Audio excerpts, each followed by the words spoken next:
বাংলাদেশ ইসলামী ছাত্র শিবিরের ৪৯তম প্রতিষ্ঠাবার্ষিকী উপলক্ষে কুমিল্লা মহানগর ইসলামী ছাত্র শিবিরের উদ্যোগে বর্ণাঢ্য র্যালি অনুষ্ঠিত হয়েছে। শুক্রবার সকাল ১০টায় র্যালিটি কুমিল্লা টাউন হল বার থেকে শুরু হয়ে কুমিল্লা প্রেস ক্লাব সহ নগরীর বিভিন্ন স্থান প্রদক্ষিণ করে। প্রতিষ্ঠাবার্ষিকীতে বক্তব্য রাখেন কুমিল্লা মহানগর জামায়াতের আমির কাজী দ্বীন মোহাম্মদ। তিনি বলেন, ইসলামী ছাত্র শিবির ১৯৭৭ সালের ৬ ফেব্রুয়ারি ঢাকা বিশ্ববিদ্যালয় থেকে সাংগঠনিক যাত্রা শুরু করে। নতুন বাংলাদেশে আদর্শ সমাজ বিনির্মাণে ইসলামী ছাত্র শিবির অগ্রণী ভূমিকা রাখবে ইনশাআল্লাহ। শত শত শহীদের রক্তের বিনিময়ে গড়া ইসলামী ছাত্র শিবির সংগঠনটি আগামীর বাংলাদেশ বিনির্মাণে দুর্নীতি, চাঁদাবাজ ও সন্ত্রাসী দমনে গুরুত্বপূর্ণ ভূমিকা রাখবে। প্রতিষ্ঠাবার্ষিকীতে আরও বক্তব্য রাখেন ইসলামী ছাত্র শিবির কুমিল্লা মহানগরীর সভাপতি হাসান আহমেদ। তিনি বলেন, আর কোনো ফ্যাসিস্ট স্বৈরাচারী সরকার এদেশে মাথাচাড়া দিতে পারবে না। এদেশে ছাত্র শিবিরের একটি গৌরবময় ইতিহাস ও ঐতিহ্য রয়েছে। জুলাই বিপ্লব ছাত্র শিবিরের রক্তের বিনিময়ে এসেছে। বর্তমান প্রজন্ম জানে কিভাবে স্বৈরাচারী সরকার পতন করতে হয়। যারা জুলুম ও লুটতরাজে ব্যস্ত আছেন তাদেরও নতুন প্রজন্ম ছাড় দেবে না। আগামী ১২ ফেব্রুয়ারি ব্যালট বিপ্লবের মাধ্যমে দেশের ছাত্র জনতা নতুন বাংলাদেশের সূচনা সৃষ্টি করবে।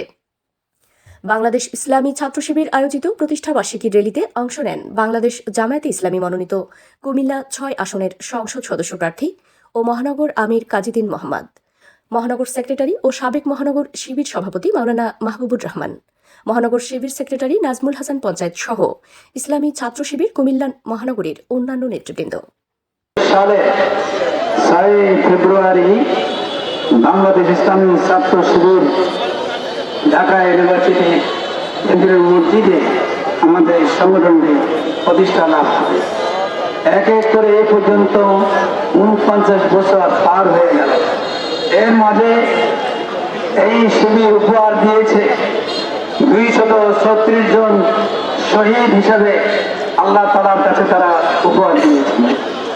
এই শিবিরের দীর্ঘদিনের রক্ত, দীর্ঘদিনের কষ্ট এবং আগামী দিনে একটি নতুন দেশ, একটি নতুন বাংলাদেশ গড়ার লক্ষ্যে ইসলামী ছাত্র শিবির এই পর্যায়ে এসে পৌঁছেছে। আমরা আজকে স্পষ্ট বলে দিতে চাই, আমাদের এই ৪৯তম প্রতিষ্ঠাবার্ষিকী থেকে আমরা ঘোষণা করতে চাই, আগামী দিনে যারা এই ক্ষমতা আসবেন, আমরা চাই একটি ইসলামের বাংলাদেশ প্রতিষ্ঠা করবে তারা। যারা এই ক্ষমতা আসবেন, আমাদের এক তৃতীয়াংশ তরুণ সমাজকে নিয়ে তারা চিন্তা করবেন। তরুণ সমাজকে তারা সৎ, দক্ষ, দেশপ্রেমিক হিসাবে গড়ে তুলবে। আজকে ১৯৭৭ সালের ৬ ফেব্রুয়ারি ঢাকা বিশ্ববিদ্যালয়ের কেন্দ্রীয় মসজিদ থেকে ইসলামী ছাত্র শিবিরের যাত্রা শুরু হলেও বর্তমানে ইসলামী ছাত্র শিবির সারা বাংলাদেশের গ্রামে গঞ্জে প্রতিটি পাড়া মহল্লায় পৌঁছে গেছে এবং এর ফলে ইসলামী ছাত্র শিবিরের এই যে দীর্ঘ ৪৯ বছরের পথ চলা, এই পথ চলা কখনোই আমাদের জন্য মসৃণ এবং সুখকর ছিল না। এই পথ পাড়ি দিতে আমাদেরকে প্রায় ২৩৪ জন ভাইকে আমাদের শহীদ হতে হয়েছে।